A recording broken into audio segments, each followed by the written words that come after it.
Seriez-vous partant pour une balade en pleine nature? Beaulieu-sous-la-Roche conserve un paysage préservé rattaché au bocage vendéen. Espaces vallonnés et boisés, haies, chemins creux, Beaulieu est un lieu d'expérimentation pour Frédéric Secrétin, consultant à Terra Aménité.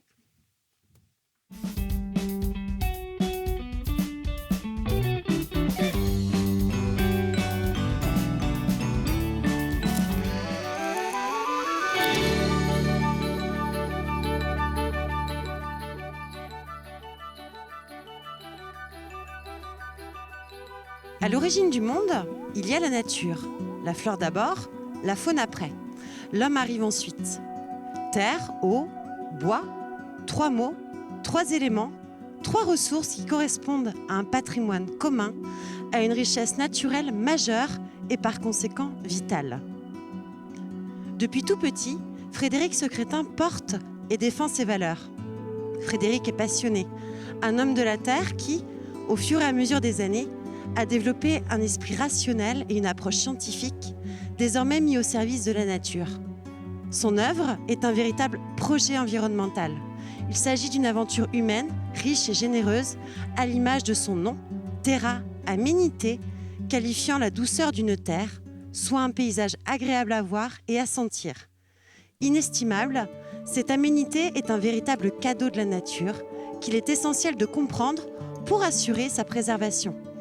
Au-delà de cette problématique, nous verrons comment ces éléments, bien évidemment associés aux végétaux, constituent l'identité d'un territoire.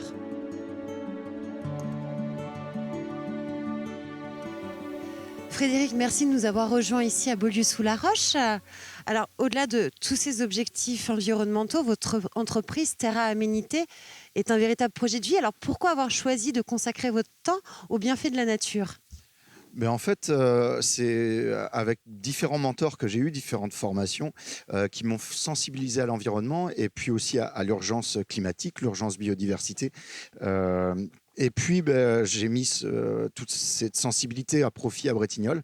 Et puis, mon but, il y a 4 ans, c'était d'essamer au maximum de personnes cette sensibilité-là pour que tout le monde s'éclate professionnellement et aussi en améliorant les pratiques et pour le bienfait de la nature et de la biodiversité. Voilà. Une noble cause, dirons-nous.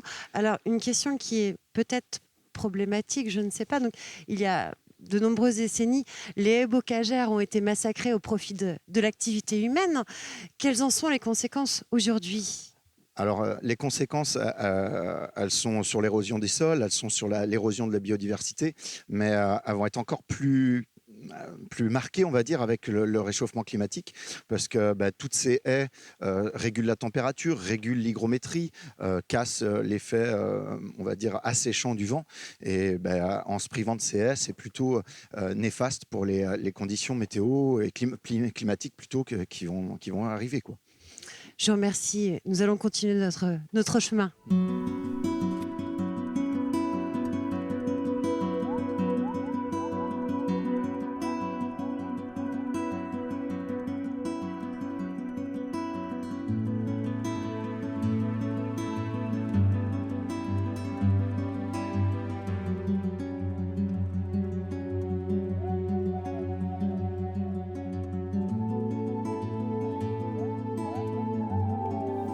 Nous voici au sein de l'espace Maurice Poinçonnet.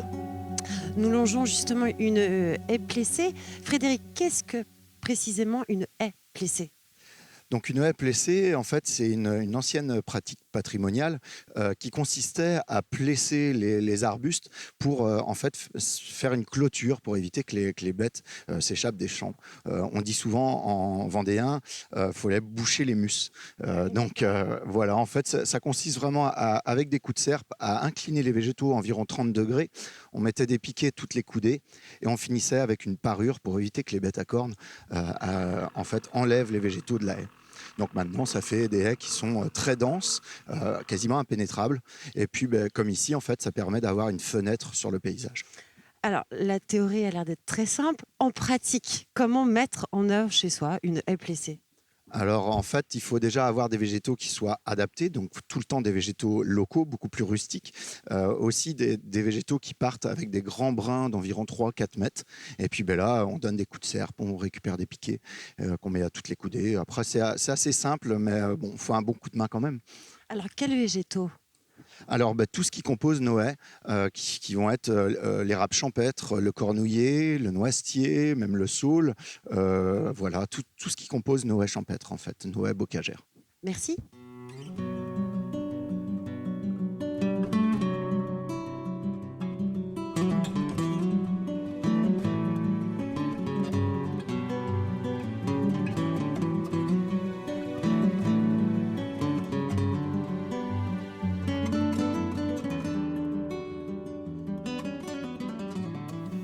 Frédéric, vous avez œuvré pour la végétalisation de différents centres-bourgs de Vendée, je pense à la Chelle Giraud ou encore à Malièvre. Comment faites-vous pour sensibiliser les élus au retour à la nature en centre-ville ? Bien, en fait, on va dire la renaturation ou amener la nature en ville, ça amène aussi plein de bienfaits. Et en fait, on retrouve que du bon sens. On voit que ça équilibre les écosystèmes, donc on n'a plus besoin d'avoir recours aux pesticides.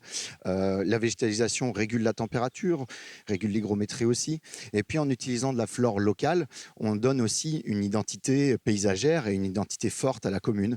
Voilà, sur les plantes qui sont identitaires du bocage ou identitaires du bord de mer atlantique. Comment aujourd'hui créer un environnement sain en milieu urbain ? En laissant la place à la nature. Il faut absolument arrêter d'imperméabiliser les sols, avoir un maximum de végétaux dès qu'il y a la place. Frédéric, merci pour votre intervention et longue vie à Terra Aménité. Merci beaucoup. À bientôt. Merci.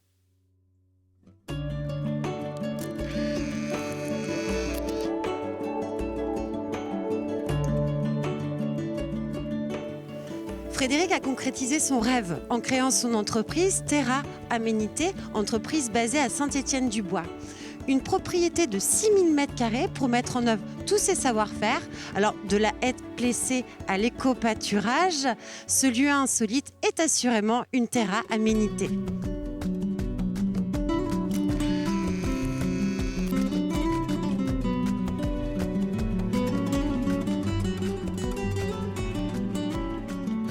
Et puis si vous souhaitez en apprendre davantage, sachez que les missions de Frédéric touchent aussi la formation, l'expertise dédiée aux collectivités ou encore aux particuliers, ou encore les conférences toujours dédiées à notre mère nature. Alors soyez attentifs et à très bientôt pour un prochain Trésor caché.